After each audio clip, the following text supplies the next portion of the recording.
Naisip ko tuloy, bago ako maging uugod-ugod, uuwi ako ng Pilipinas. Diyos ko naman, Dong. Ang tagal mong nawala. Ewan ko lang kung gusto kong makita ulit ni Lumen. Lumen! Oh. Meron akong kasama. Gusto kang makausap. Lumen? Buhay ka pa pala. Mahigit 20 taon mo kami tiniis. Lumayas ka! Hayop! Hayop! Eh bakit pa panay ang tanggol mo dyan sa hayop na yan? Eh akong kaibigan mo. Naman! Tayo naman talaga original magkaibigan eh. Ewan ko ba dito kay Domen? Sumabit lang kaya tayo naging tatlo.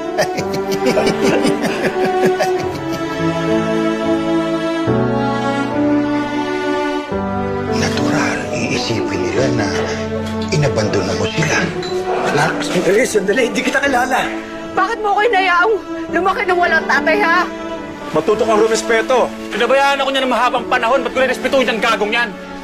Troy, maski ano nangyari, kailangan makahingi ako ng tawad kay Lumen at sa mga anak ko.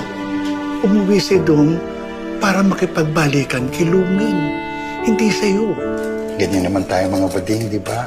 Ang ibahan lang.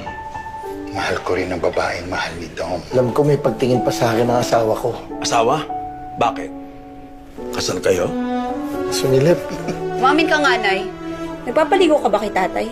Tama na! Isama mo yung panglamong asawa! Lumayas tayo dito! Para wala nang gulo, umalis na kayo. Mas mahal ko talaga siya kaysa sa akin. At bakit? Mas mahal ka rin naman niya kaysa sa akin, ah. Kaya patas lang tayo, Lumen. Patas lang. Mahal kita.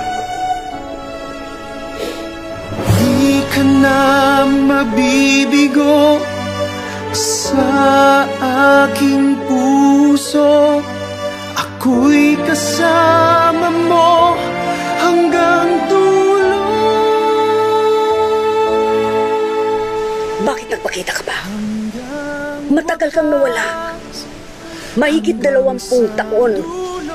Lumen, natakot ako.